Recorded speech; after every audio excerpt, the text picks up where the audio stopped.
The Mitten. Once upon a time, a little girl went out to play in the snow. It was a cold day, and the little girl's cheeks were rosy and bright, just like the woolen mittens she wore.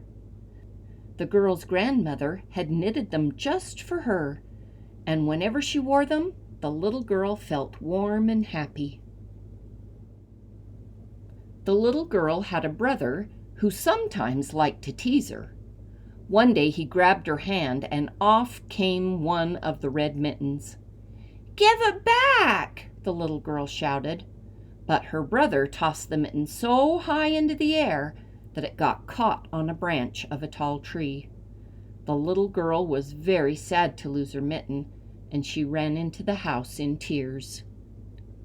A tiny bird hopped over to look at the mitten, which was stuck high in the tree. "What a cozy nest this'll make," he said as he settled inside, and soon he was so warm and content that he fell fast asleep. As night began to fall, a furry gray squirrel scampered up the tree to his nest. But what was this? The squirrel's nose twitched as he approached the mitten and peeked inside. "Why, it's my friend Sparrow," the squirrel said. The bird woke up and invited the squirrel to join him, and before long, the two friends were snuggled together, asleep in the warm mitten. Stars began to twinkle in the cold winter sky, and the tree's branches creaked and shook.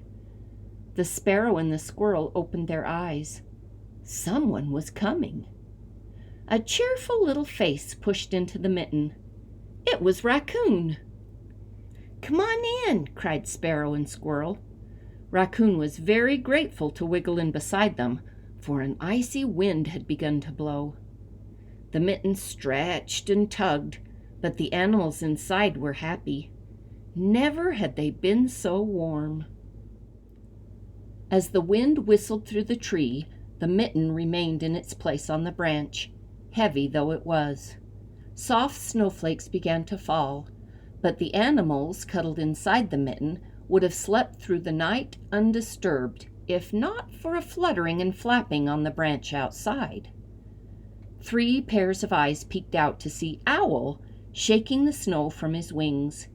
Come in," they all cried, squeezing together to make room for their friend.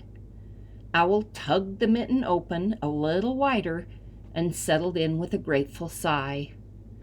The mitten hardly looked like a mitten anymore, it was so lumpy and big, but it was still as warm as a grandmother's hug, and that was all that really mattered.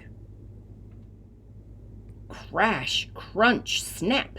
The mitten was being shaken and squeezed and prodded.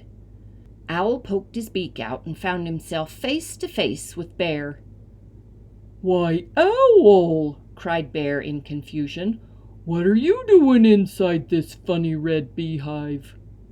Raccoon, Squirrel, and Sparrow stuck their heads out alongside Owl's. "It's not a beehive," they laughed. "It's a cave." Bear sat up in surprise. "A cave? Why, that's just what I need to get out of the snow." And so everyone took a deep breath and held it as Bear pulled and tugged and huffed until the mitten was stretched tight around them all, with only Bear's nose sticking out. The snowflakes fell harder, and the wind whipped around the tree. The mitten hung on by one thin bit of yarn. Little by little, the mitten began to unravel. One long strand of red yarn eased the heavy bundle gently to the ground. As the sun began to rise, the last of the mitten unraveled and, plunk, down plopped the animals into the soft snow beneath the tree. The animals shook themselves off and stretched. They looked up to see the red yarn reaching all the way up the tree. "Well, whatever it was, that was the best night's sleep we ever had," they declared. And bidding each other good day, they all went off their separate ways. The door to the house opened, and the little girl rushed out to see if her mitten had fallen from the tree. She looked up and saw the red yarn dangling from a branch. Carefully, she yanked it down. Then the little girl scooped up the yarn and ran in to her grandmother. By afternoon, the red yarn had been knitted back into a mitten, snug and cozy and full of love. The end.